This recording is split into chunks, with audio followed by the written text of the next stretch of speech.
Sharply critical of the administration, the film sparked controversy and fiery attacks on Moore himself, including during prime time at the Republican National Convention. Please, my friends. He's certainly not a disingenuous filmmaker.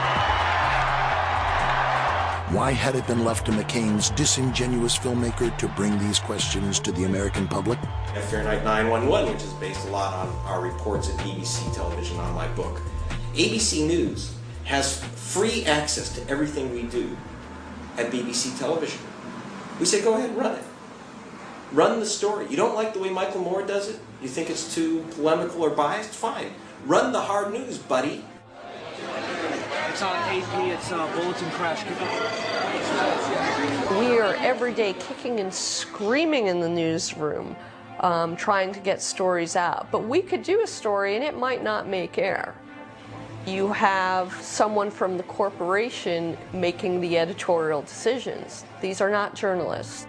Another reaction from the administration now, and again, not exactly... With the stifling of dissent on the rise in America after 9/11, the tough questions were not asked, much less answered.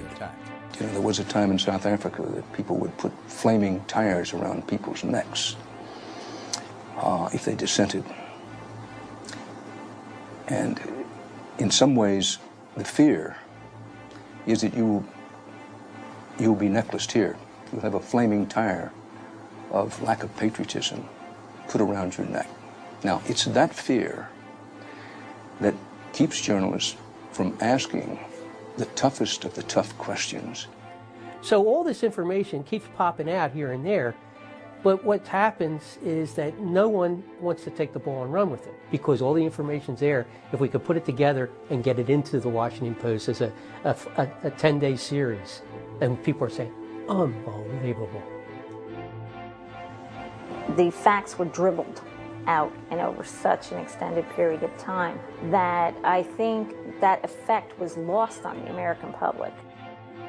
The press should have been doing a better job of putting those conflicts, if you will, side by side in a cumulative report. But that's not the job of reporting. That's the job of editorial pages and politicians and others to make those kinds of judgments, and the public itself and the 9/11 relatives themselves to make those kinds of assertions. All we can do in our reporting is report facts.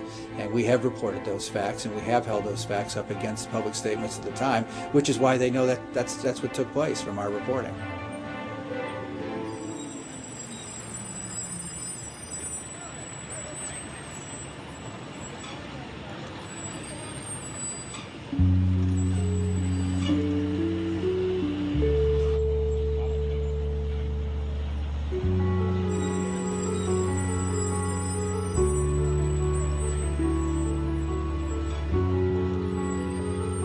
This is a scandal of tremendous proportions. It makes Watergate look small.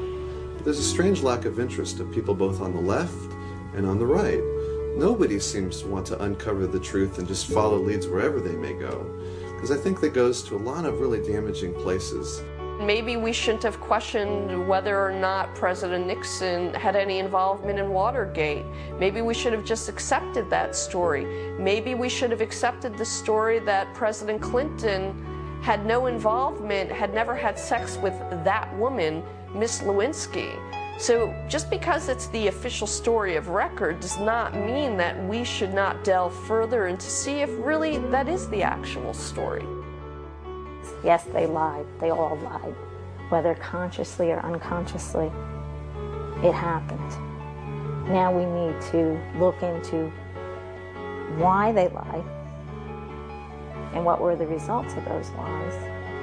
We can't have these wars, reorganize our way of life, based on a false understanding of what 9/11 was. We have to go beyond the myth and get to the truth. We have to know. We have to. 9/11 was the biggest don't ask, don't tell. And if it wasn't for the families, we wouldn't have anything. And that's very frightening. We had to take this tragedy and do the best we could with our lives and with our country to try and make the people that are supposed to protect us do the right thing. What I really wanted to happen here is for my children to feel safe. I could have cared less who was in office. I wanted the truth, and I wanted what was wrong to be fixed. What we're left with after our journey is no answers, no accountability, and I've wasted 4 years of my life trying my damnedest, along with the other family members, to make sure this never happens again.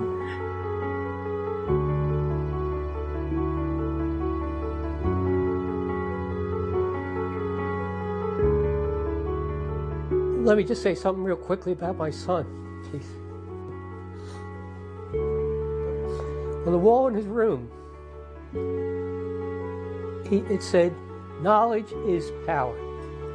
I am only doing this for one reason and one reason only, to carry on his legacy.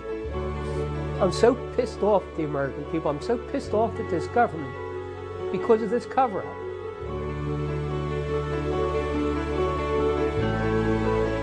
John Gerard Coughlin. Timothy J. Coughlin. Anne Marie Kramer. Christopher Seaton Kramer.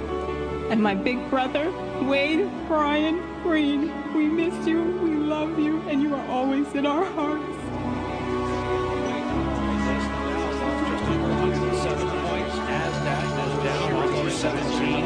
For this week's trading, the Dow lost more than 351 points. That's 3% of its overall value. NASDAQ was off almost 93. That's more than a 4% drop for the week.